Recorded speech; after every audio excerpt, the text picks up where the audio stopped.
and welcome to LMU Community TV News. We hope you're having a great week. I'm Ashley Collingsworth. Thank you for joining us. The Lincoln Memorial University Police Department welcomed their newest officer to the force a few weeks ago. Officer Justin Proffitt spent a full 12 weeks training at the Blount County Police Academy. Proffitt explains to LMU Community TV News what his experience was like and how he looks forward to the next step in his career. From beginning to end is a very long process because it was actually a 12-week academy. I was there from April 4th to I graduated on June 24th. Basically the first week more or less was them trying to weed out the people that were not going to make it, so that was probably the hardest week. After that they sort of got familiar with us and sort of got into a routine or schedule of, you know, exercise and what you were doing, classwork or hands-on that week. Like I said, once you got adjusted to that, it wasn't that bad. Did a lot of firearms training, a lot of training in driving, a lot of domestic violence training, report writing training, just anything and everything that needed to be covered as far as being a law enforcement officer, they covered it. It is actually very demanding. We had a full week dedicated just to the laws of the state of Tennessee for law enforcement, and it was a very grueling week. It was long days. There were 12, 15-hour days, and then studying on top of that. So it was very demanding classwork-wise. We will be catching up with Justin and other officers in the next couple of weeks to start a new series on their experience as university police officers. The pool on the campus of Lincoln Memorial University is open to the public with several new additions to get the whole family into the pool and active. Certified pool operator Adrina Rowlick is excited to get the word out and bring even more people to the pool. There's so much when it comes to water fitness. Water fitness can be used either for people who have really tight joints, whether it's fibromyalgia or arthritis, and they want to loosen up those joints. We have water workouts at 10 in the morning on Mondays and Thursdays, and that helps them either stretch their hands out or work with their shoulders or just their back, because there's 3 parts of your body when you get arthritis that's really important to work, and that's your back, your core, and all of your joints, every joint. The second type of workout is muscle conditioning. That is a traditional water fitness workout where you're basically taking a land workout and converting it into using water principles plus equipment. So we'll have kickboards. We'll do sometimes where you're pushing the water with the kickboard, or you're using the water weights. Those water weights will add anywhere from 30 to 50 pounds of resistance. So we'll use noodles sometimes to do like a seesaw with it. And so we're using water principles plus equipment in traditional water fitness. The last aspect is no equipment at all, and that is our yoga class, aqua yoga, which is stationary. It's working the core, but it's also working on your flexibility. It's also strengthening the muscles around your lungs. So a lot of people associate it with being able to breathe better, but it's because it's strengthening their muscles. And then aqua zumba. Aqua zumba is our most popular program. We actually host the largest fitness pool party in the state of Tennessee here at this pool every Thursday and now Saturday mornings. We hit capacity quite often, 50 guests. This is no equipment. It's complete water resistance workout. It's a cardio workout, but it's still work at your own pace. That's what's nice about the water. No one can see what's going on from here down, only you. So it's your workout. It burns just as much calories on land as it does in water. It's a good change up. Membership fees are $5 for daily swim, $35 for senior membership, $55 for single membership, and $85 for household membership, and children under 3 are free. To sign up for swimming lessons, you can contact head lifeguard Jensen Zierle at 423-869-6243. There are a lot of new additions inside the Lincoln Memorial University Student Center. The bookstore is currently experiencing a facelift that will bring a fresh and exciting shopping experience to campus. Barnes & Noble Education is taking over, and here is store manager Tammy Gilbert to tell us more about what shoppers can experience. So right now there's a lot of really exciting stuff going on. We are in the process of transitioning the store to look like a Barnes & Noble store. So we're getting the store set, we're getting our signage up, we're getting things ready for the students. We're working with the faculty members to get the correct books on the shelves. We're getting our shelf tags up so the students will know what books are available for rent, which ones are new, which ones are used. I'm hiring a team here in the bookstore that's going to be able to provide excellent customer service for all of the incoming students, and that's going to be able to assist in campus outreach and work with faculty members just to be able to provide that stellar customer service. It is now no longer a counter service for textbooks. It's open. We want the students to explore the aisles and to look at the textbooks, to touch them, to feel them, to look and see, you know, what option do I want in this? Do I want a new book? Do I want a used book? Do I want a new rental? Do I want a used rental? Do I want a digital book? Do I want to rent a digital book? Barnes & Noble has so many offerings. And of course, with rental books, you can save up to 80% on your textbooks. So also, besides that, we also have an online ordering system for our students. So they can actually order online for pickup or for the books just shipped directly to them. So they can still use their financial aid. They still have all the options available to them for rental, new, used, digital. Same services, but it's offered online. They can still use their student financial aid, their scholarship, their loans, just as they would here in the bookstore. We are actually going to carry the New York Times top 10 bestsellers here in the bookstore. We have a large variety of bargain books that the public can come in and browse through and look at. Now, we're not your typical Barnes & Noble store. We are Barnes & Noble Education, so we specialize in textbooks in higher education for students. But it is open to the public, and they can come in and browse our floor and get school spirit apparel or many things that we have to offer here. The LMU bookstore will be open Monday through Friday from 8 o'clock to 4:30, and we will keep up with them as all the changes occur. In 2010, the LMU Organic Gardening Project was organized on the campus of LMU. It was created to give the community a place to learn about organic gardening and aims to provide families who may not have access to land or other resources a chance to grow healthy, cost-effective organic produce. Garden members have the opportunity to grow their own foods in their own individual beds. Well, we work with about 48 different families now. We just provide a place to garden that people don't have it, place at home.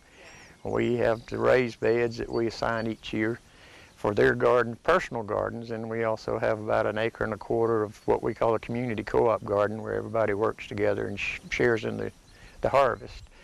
And we try to have as many classes as possible, starting from soil preparation to garden planning, canning, preserving, freezing, drying, and we try to be as educational as we possibly can, because we have people that beginning gardeners right on up to, I think our oldest member is 86, 87 years old. So we have a whole different range of expertise, and so they help us. Everybody works together and learns together and has a good time.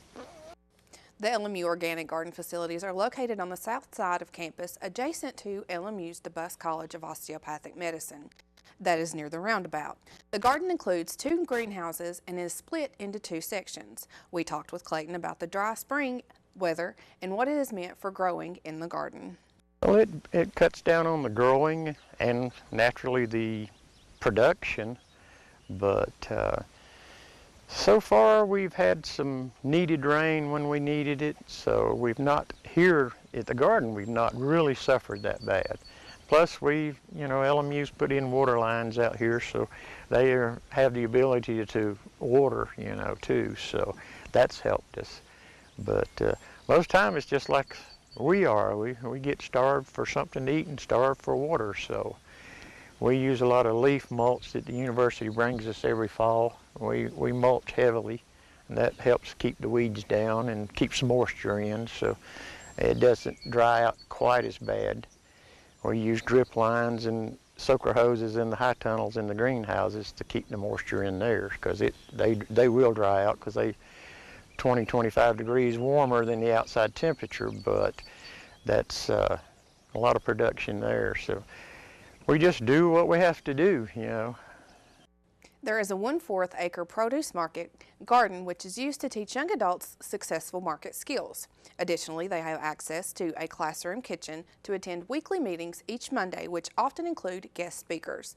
Classes are offered for planting and soil preparation, canning, and healthy eating. Produce is shared with local families and community food banks. The LMU Organic Garden is managed by Bill Clayton and Sue Granger. For more information on the organization, you can call Bill Clayton at 423-441-9133. It is the latest craze to hit the nation, and that includes right here on the campus of Lincoln Memorial University. And after the break, Adam Crawford will highlight the game that is bringing a lot more people outdoors. That and more right here on LMU Community TV. College. It can seem a million miles away.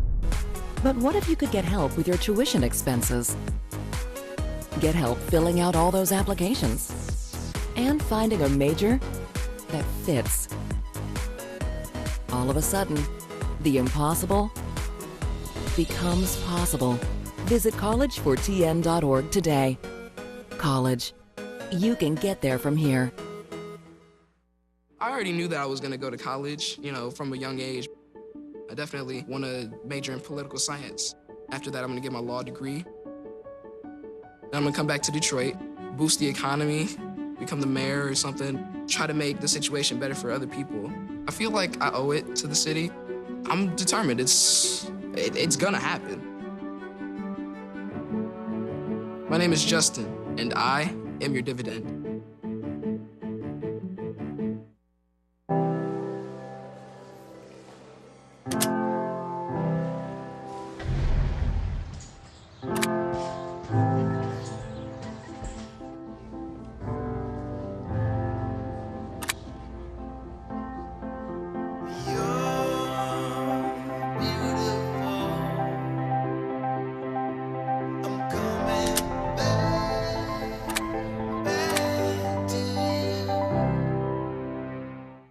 Adopted Bento in 2010 from a shelter. As it turns out, we have very similar personalities. And this cat makes me make art because he's always motivating me to take pictures of him, to draw pictures of him. He just is motivating artistically. It's just that simple. Well, he's my best friend, but a lot of people know him as Keyboard Cat.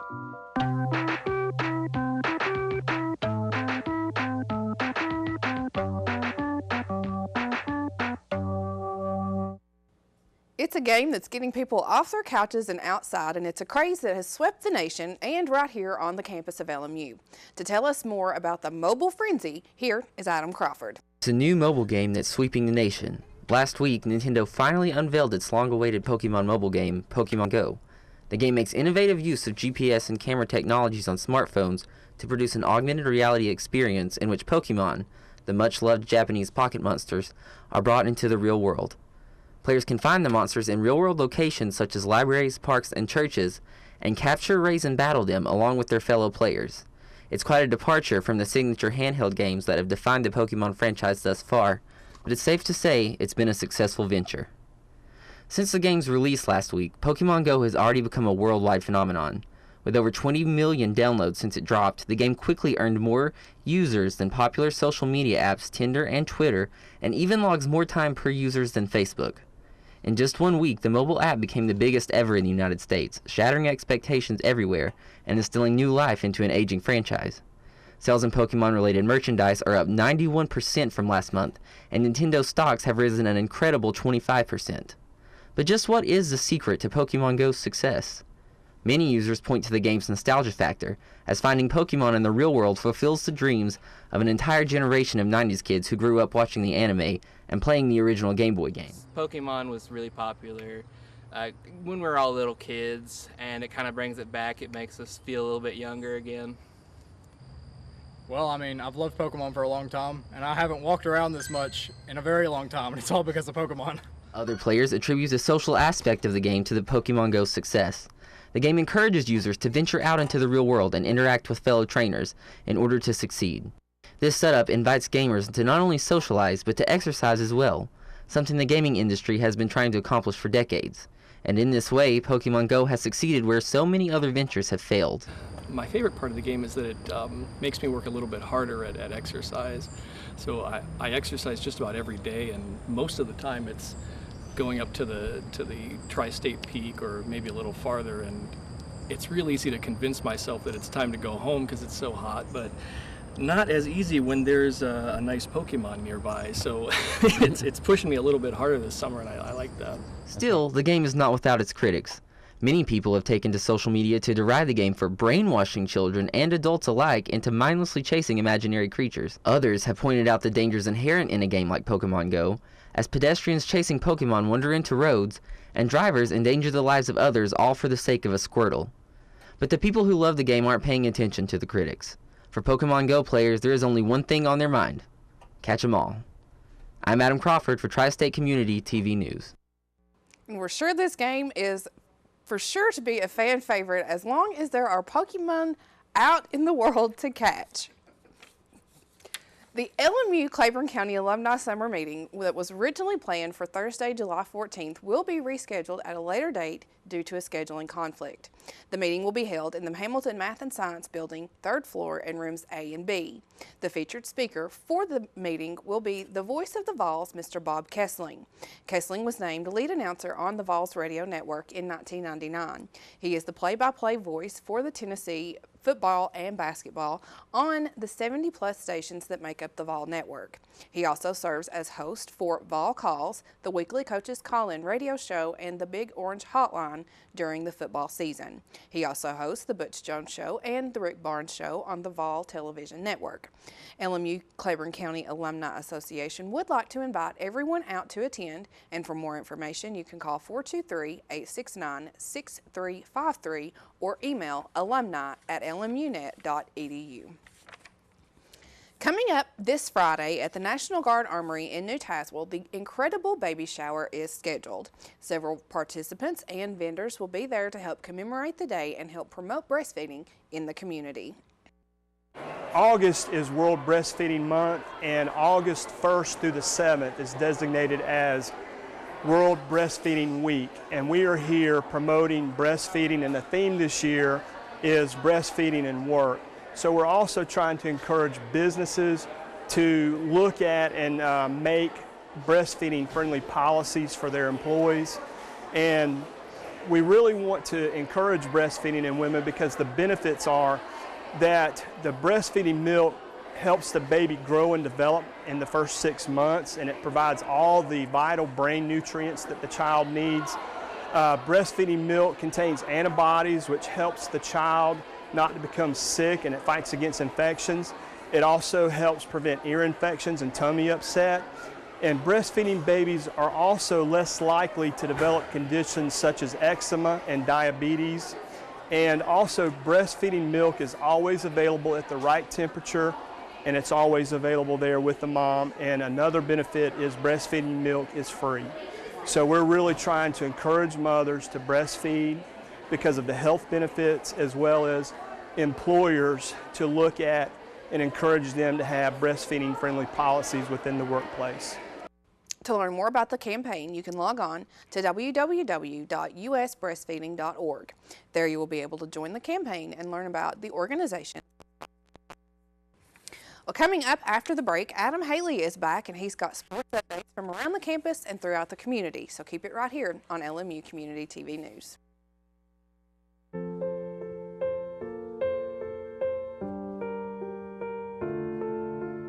This is why you get by on 4 hours sleep.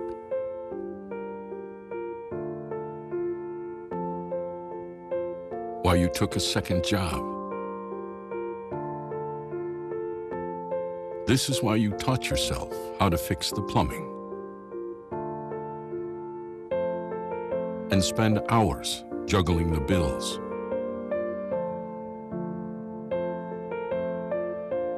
This is why you'll do whatever it takes to keep your home.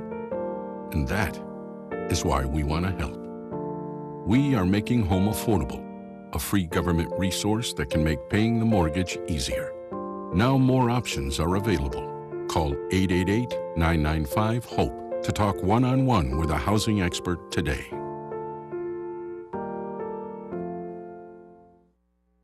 Welcome back. The LMU camps are starting to wind down as the fall semester looms in the coming month, but the LMU soccer teams are still working hard with high school students.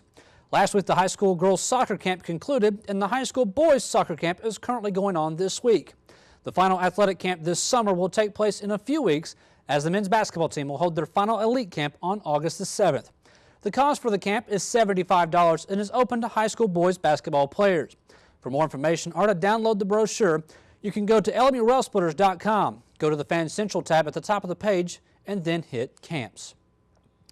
SEC Media Days wrapped up in Hoover, Alabama last week with the releasing of the media's preseason predictions and all conference teams. Alabama was the overwhelming favorite to be the SEC champions, bringing in 223 points. They were followed by LSU, who had 59 points, and Tennessee, who had 29 points. Tennessee was projected to win the East Division, followed by Florida, Georgia, Kentucky, Vanderbilt, Missouri, and South Carolina. The West Division was projected to go to Alabama, followed by LSU, Ole Miss, Texas A&M, Arkansas, Auburn, and Mississippi State.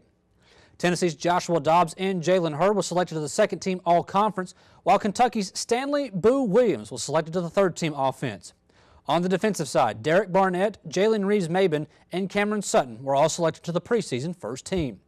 The Vols will start their season on September 1st with Appalachian State at home, while the Wildcats will start on September 3rd with a visit from Southern Miss.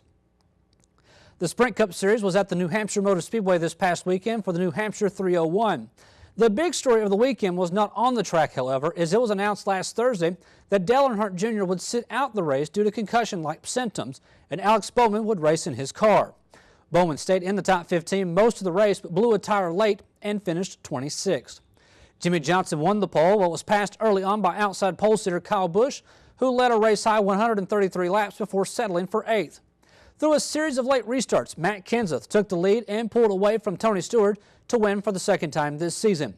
Stewart took second, followed by Joey Logano, Kevin Harvick, and Greg Biffle. With only 7 races to go until the chase cutoff, the Sprint Cup Series will move to the famed Indianapolis Motor Speedway next week for the Brickyard 400. The Tennessee Smokies finished off their road trip to Montgomery, Alabama Monday afternoon when the 5th game of a 5-game set with the Biscuits.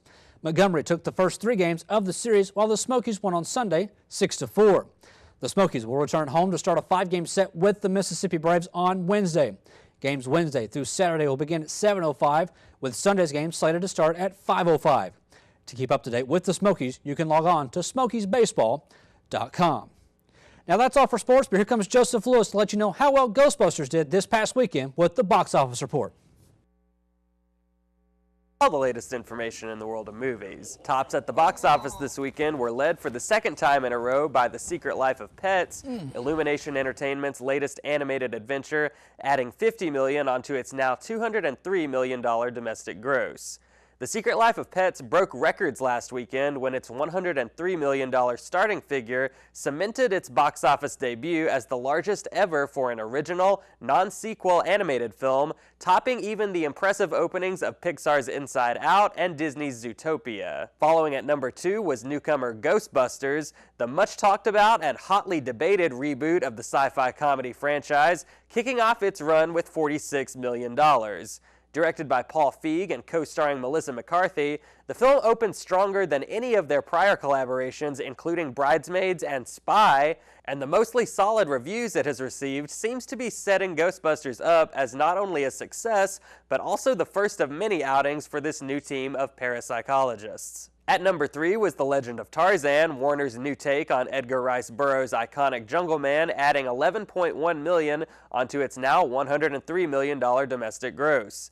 Despite the involvement of Harry Potter director David Yates and an impressive cast including Christoph Waltz and Samuel L. Jackson, the film has been greeted by mediocre reviews and is going to have a challenge on its hands if it hopes to recoup its $180 million production budget over the next few weeks. Coming in at number 4 was Pixar's Finding Dory, still hanging in there with $11 million added onto its enormous $445 million domestic gross, a number which distinguishes the film as the highest-grossing animated movie of all time domestically, topping the sizable profits turned by hugely popular titles such as Shrek 2, The Lion King, Toy Story 3, and Frozen. And finishing out the top 5 was the Zac Efron and Adam Devine starring comedy Mike and Dave Need Wedding Dates, adding $7 million onto its now $31 million domestic gross.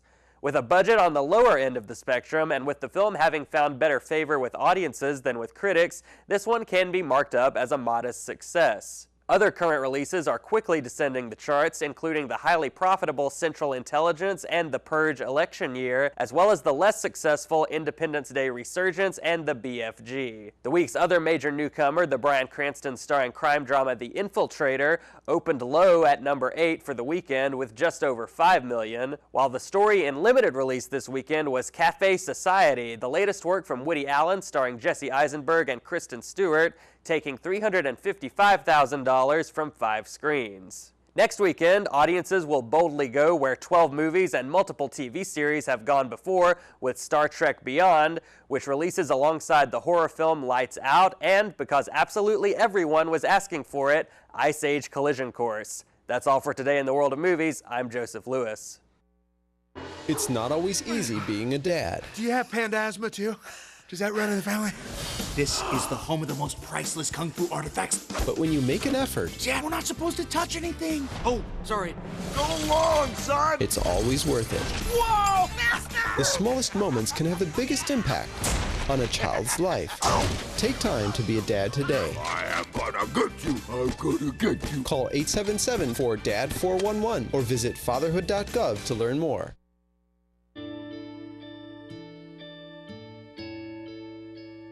Calls me googly eyes. You know you're beautiful, right? You know that? Even you are beautiful.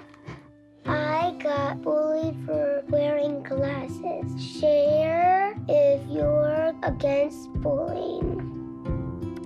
We put it out there, just took off. 3 million people have shared this post. Don't let bullies get you down. I stand with you. The whole family's wearing glasses. I wear glasses and I'm proud.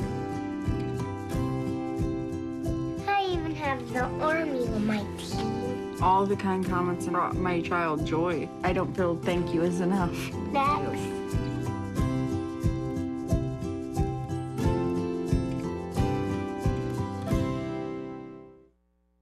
There's one thing you can never have sex without. It's not something you buy. Or something you take. In fact, there's only one way to get it. It has to be given to you, freely. It's consent. Because sex without it isn't sex. It's rape. Consent. If you don't get it, you don't get it. It's on us to stop sexual assault. Learn how and take the pledge at itsonus.org. And that is going to do it for this week's LMU Community TV News. I'm Adam Haley. Thank you for joining us today, and we'll see you on Thursday. For everyone here at LMU Community TV News, I'm Ashley Collingsworth. Have a great week.